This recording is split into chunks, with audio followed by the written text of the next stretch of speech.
Assalamualaikum warahmatullahi wabarakatuh. Perkenalkan, nama saya Dwi Haji Purnomo. Nomor pokok mahasiswa 20351651692. Nomor absen 13. Saya di sini ingin mempresentasikan tentang komunikasi massa dan sosialisasi. Kehidupan sosial masyarakat merupakan suatu sistem interaksi antara seseorang dengan orang lain. Interaksi dapat berlangsung teratur dan dinamis apabila terjadi proses memberi dan menerima secara positif.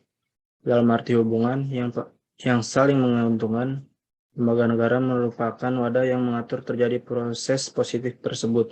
Oleh karena itu, keberlangsungan negara perlu dipertahankan dengan cara menyosialisasikan nilai-nilai yang dianut oleh negara dan masyarakat. Nilai-nilai itu tidak bersifat mutlak statis, melainkan bergeser ke arah perkembangan masyarakat dan negara-negara itu sendiri. Dengan demikian, proses sosialisasi tidak pernah berhenti. Sosialisasi merupakan suatu proses yang panjang, baik secara sengaja atau tidak. Seseorang dalam kehidupannya mengadakan suatu proses internalisasi. Nilai-nilai sosial yang ada disosialisasikan oleh generasi tua kepada generasi muda sebagai proses natural untuk menjaga kaidah sistem sosial yang berlaku. Lembaga negara yang bertindak sebagai agen sosialisasi yang menjaga transmisi nilai-nilai baik sosial maupun politik.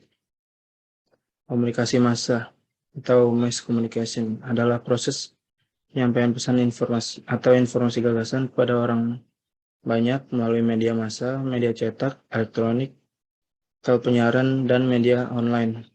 Bentuk komunikasi massa, berita di media, siaran di radio dan televisi, dan postingan di media online. Keluarga adalah agen sosialisasi yang utama bagi anak-anak. Proses ini menentukan pembentukan orientasi berpikir seseorang. Bahkan keluarga merupakan pusat pengaruh yang terbesar. Semakin seseorang tumbuh dewasa, makin banyak berinteraksi. Pada fase ini, lembaga yang paling berperan adalah sekolah dan perkumpulan dalam masyarakat. Juga media massa. Dalam masyarakat yang relatif tradisional, agen sosialisasi terdapat pada keluarga, sekolah, teman. Dalam masyarakat yang relatif tradisional, teman sebaya, dan perkumpulan dalam masyarakat. Seiring dengan perkembangan teknologi informasi yang menandai masyarakat modern, media massa menjadi agen sosialisasi yang utama. Dalam hal ini bukan berarti keluarga dan lingkungan masyarakat tidak berpengaruh lagi, tapi media massa mempunyai kekuatan besar untuk memberikan informasi yang mengarahkan pola berpikir dan berperilaku seseorang. Kemajuan teknologi elektronik yang semakin pesat menjadikan televisi sebagai media sumber informasi yang dapat dipercaya. Samuel L. Becker bahkan menyebutnya sebagai window on many worlds, karena televisi menempatkan dirinya sebagai media kompleks yang dilengkapi dengan audio visual. Keberadaan televisi bagi pelajar sebagai sumber informasi yang esensial. Apalagi televisi juga banyak menyajikan acara-acara hiburan yang diminati pelajar di Indonesia. Jika membicarakan media televisi, maka hal yang banyak menimbulkan masalah adalah dampak pesan yang disiarkan. Ketika polemik pengaruh media massa berkembang, orang-orang mulai mencari kembali keberadaan media massa dalam kehidupan sehari-hari. Di suatu saat, orang mengatakan media tidak mampu menimbulkan efek psikologis untuk mengarahkan emosi, terlebih lagi menimbulkan perilaku yang nyata atau social movement. Media massa berfungsi sebagai lembaga yang dipercaya sebagai pengantar informasi dunia luar. Secara perlahan mampu mensosialisasikan nilai-nilai dalam masyarakat. Menurut Macron tahun 1976, media tidak bersifat prososial dan tidak pula antisosial, tetapi cenderung mendukung nilai-nilai yang telah mapan dan mungkin kelas yang berkuasa. Dengan demikian, teori yang menyatakan bahwa media menimbulkan dampak sosialisasi sukar diragukan. Media massa televisi mempunyai keterbatasan dalam penyelenggaraan siarannya. Karena televisi mempunyai keterkaitan erat dengan kebijaksanaan pemerintah, hal ini bertujuan untuk mengobrol media yang menghubungkan tujuan nasional dengan aspirasi masyarakat Indonesia. Dalam rangka pembangunan bidang politik, upaya yang dilakukan pemerintah dalam perspektif softwarenya yaitu meningkatkan kesadaran berpolitik dari warga negara. Di antaranya meningkatkan kesadaran politik rakyat akan kehidupan demokrasi yang bertanggung jawab dan kesadaran hidup bernegara secara teratur berdasarkan konstitusi. Mengembangkan komunikasi timbal balik yang jujur antara masyarakat dengan pemerintah dan lembaga-lembaga perwakilan rakyat. Pembinaan generasi muda dalam rangka perampungan proses regenerasi. Metode penelitian.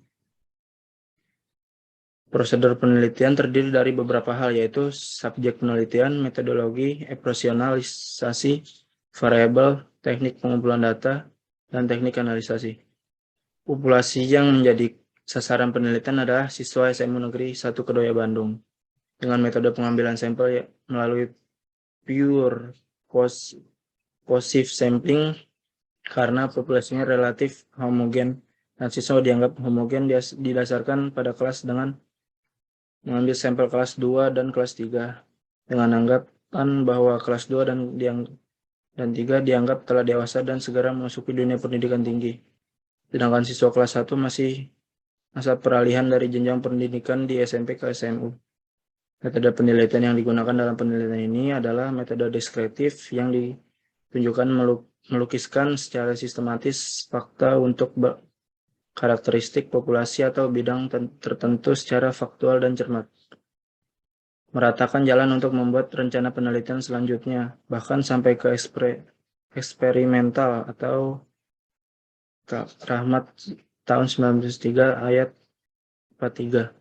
Dalam penelitian ini, pengumpulan data dilakukan melalui penyebaran angket. Angket berupa daftar pertanyaan yang telah disusun sebelumnya dan dibagikan kepada responden. Sesuai dengan metode yang digunakan, yaitu metode deskriptif, maka teknik analisis data yang digunakan adalah analisis deskriptif. Hasil penelitian. Hasil penelitian ini akan menjelaskan paparan mengenai tanggapan siswa terhadap acara siaran berita SCTV yang meliputi siaran liputan 6 pagi, liputan 6 siang, dan liputan 6 petang. Dengan cara analisis deskriptif, yaitu meliputi tabulasi data dengan menggunakan tabel-tabel, kemudian digambarkan dan dijelaskan. Hasil penelitian mengenai tanggapan siswa menonton siaran berita dengan sosialisasi siswa di Menengah Umum Negeri 1 Bandung adalah sebagai berikut. Jika dilihat faktor jenis kelamin, ternyata siswa perempuan lebih banyak berada pada indeks prestasi di atas rata-rata kelasnya. Namun, ternyata bahwa siswa yang paling menonjol indeks prestasinya adalah siswa laki-laki dan rata-rata pekerjaan orang tua mengindikasikan kemampuan ekonomi yang cukup. Karena hanya 2 orang tua siswa yang bekerja sebagai petani dan buruh, jadi secara ekonomi siswa dianggap tidak mengalami kendala yang cukup berarti. Dari indikator kedekatan siswa dengan keluarganya menunjukkan juga bahwa mereka mempunyai kondisi psikologis dan sosial yang menguntungkan bagi perkembangan jiwa siswa yang bersangkutan dalam menempuh pendidikan maupun berinteraksi dengan lingkungannya, baik lingkungan keluarga maupun lingkungan sekolah dan lingkungan masyarakat. Siswa laki-laki juga lebih banyak mencari sumber-sumber informasi lain berkaitan dengan informasi politik melalui media massa elektronik maupun cetak. Kesimpulan, dengan satu metode penelitian ilmiah, diharapkan pada memperoleh kerangka pemikiran mengenai dampak media pada sosialisasi. Hasil penelitian ini secara umum menjelaskan ada pengaruh antara menonton siaran berita yang bersosialisasi atau politik. Siswa untuk lebih jelas dapat disimpulkan sebagai berikut. Siaran berita SCTV berperan sebagai sumber informasi komplementer bagi siswa sebagai sumber informasi politik, baik pengetahuan mengenai lembaga-lembaga negara seperti eksekutif, legislatif, dan yudikatif. 2. Siswa mencari informasi tidak hanya melalui satu media televisi saja, apalagi dengan banyaknya televisi swasta lainnya menjadikan banyak pilihan dalam pencarian informasi. Peran dari orang tua. Yang ketiga, peran dari orang tua, teman sebaya, dan lingkungan sekolah akan sangat berperan penting pada taraf kesadaran pengetahuan tentang politik yang terpercaya.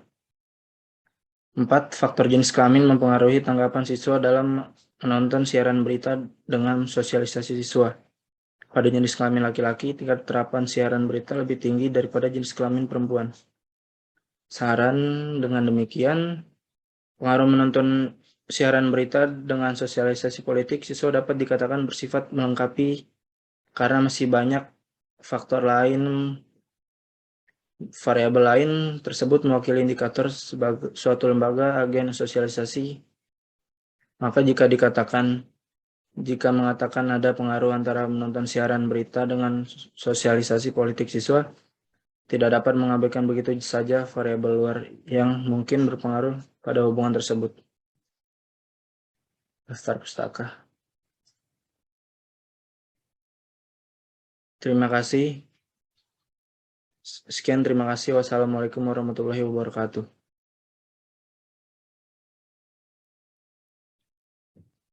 Cara stopnya gimana ya? Cara stopnya gimana? Coba ngomong.